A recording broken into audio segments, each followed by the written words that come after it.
এটা একটা দুইটা তিনটা পদ এভাবে মাইনাস দিয়ে সম্পর্ক দেওয়া আছে। তো আমরা এখানে উপর অবশ্যই প্রথম রাশিটা যেভাবে দেওয়া আছে ওইভাবে লিখে দিব। এখানে কথা আছে 24 a square b square c minus 15 a to the power 4 b to the power 4 c to the power 4 minus 9 a square b to the power 6 c square, right. এরপর দ্বিতীয় রাশিতে কি দেওয়া আছে মাইনাস 3ab। তো দ্বিতীয় রাশিটা আমরা কি করব, মাইনাস 3ab টা নিচে আমরা বসিয়ে দেব 3ab স্কয়ার। ওকে ফাইন, এখন আমরা এটাকে আলাদা আলাদা করে সেপারেট করে লিখবো আমাদের ভাগের সুবিধাতে। সেপারেট করে আমরা কি লিখবো, এখানে প্রথম লিখবো 24 a square b square c, আর নিচে আছে আমাদের কত মাইনাস 3ab স্কয়ার।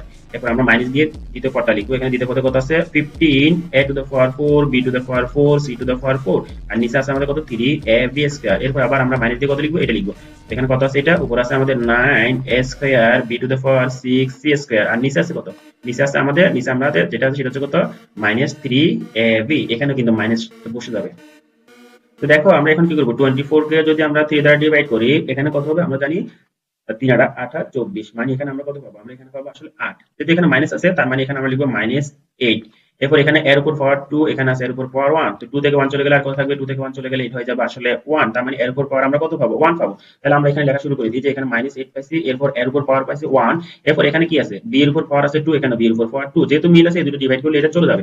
এরপর আমাদের আর অনলি এখানে কি রয়ে গেছে, উপরে c রয়ে গেছে, নিচে কিন্তু ভাগ করার মতো c নাই, তার মানে এখানে c যেটা আছে এটা হুবহু এভাবে বসে যাবে।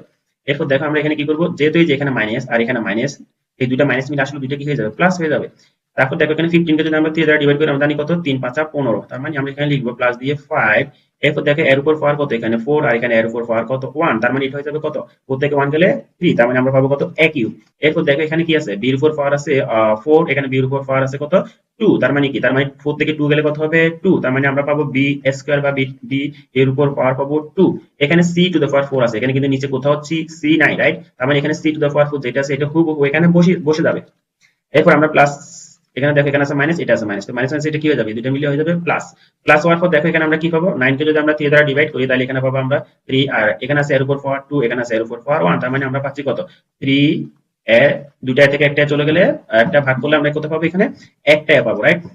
এরপর আমাদের এখানে কি আছে, বি এর উপর পাওয়ার আছে আমাদের এখানে 6, আর নিচের উপর নিচে আছে বি এর পাওয়ার কত, নিচে আছে আমাদের বি এর পাওয়ার 1, তার মানে কি 6 থেকে যদি বি এর উপর পাওয়ার নিচে আছে আসলে 2, তো 6 থেকে যদি আমরা 2 মাইনাস করি আমরা কত পাবো, আমরা পাবো 4, তার মানে আমরা এখানে পাচ্ছি কত বি টু দ্য পাওয়ার 4।